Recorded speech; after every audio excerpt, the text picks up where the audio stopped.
Today I'm going to go off topic because I'm turning 60 and I want to talk about it.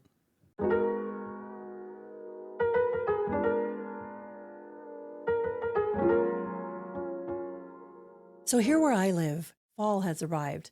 Autumn is my favorite time of the year, which feels appropriate this year because I have also entered an autumn of sorts.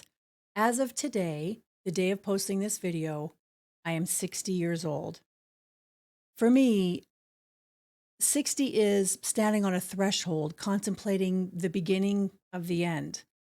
To reach this place, alive and relatively unscathed, feels like a blessing to me. At 60, I have a more respectful understanding of fate.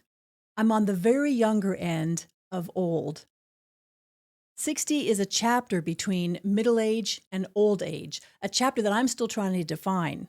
It's 20 more than 40, which sounds like a lot, but it's 20 less than 80, which doesn't sound like very much at all. Turning 60 has, unsurprisingly, given me some cause for reflection. I pretty much sailed through my 40s and 50s, but I have found myself bumping up against 60 in a way that I did not expect. I'm always gratified and somewhat skeptical when people tell me that I don't look my age, but it does beg the question of what 60 is supposed to look like. There's something about turning 60 that feels like the threshold of old. I am undeniably not middle-aged anymore. For the first time, I'm very aware of the deterioration in my muscle strength and my energy level. I'm simply not as strong as I used to be even a few years ago. But okay, Methuselah, let's back it up a little bit. In my 40s, I was still very busy. My life was focused outward on teenagers and jobs. I still had the time and energy to pivot if I needed to explore new goals or unexpected life shifts.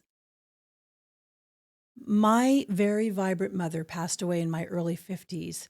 And so that decade was spent worrying about my father as he learned to manage his grief and to be alone, worrying about my kids who both in that decade went through their own individual heartbreaks.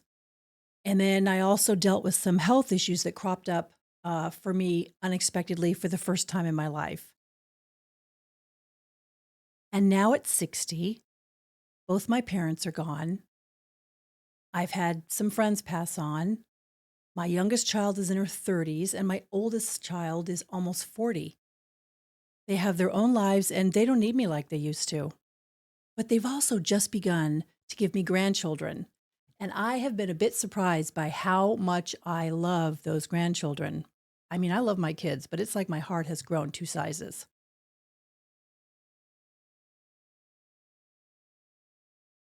When my dad was in his final years, he began to turn inward and reflect on his life. I had some of the best conversations of my life with him in those last few years. And when he was in his final hours, he gave me some advice. He said that life comes at you in stages, and every stage will take something away from you, but it will also give you something. And the trick is to always focus on what life gives you. So here are a few things that I think I've gained. The ability to care less about what people think, especially strangers. The ability to not take myself too seriously. The knowledge and understanding that life is never going to be fair. And the understanding that time does pass really very quickly, but only the passage of time gives you the life experience, the maturity, and the perspective to really know yourself. And I would not trade that knowledge to get back my youth. No, I wouldn't.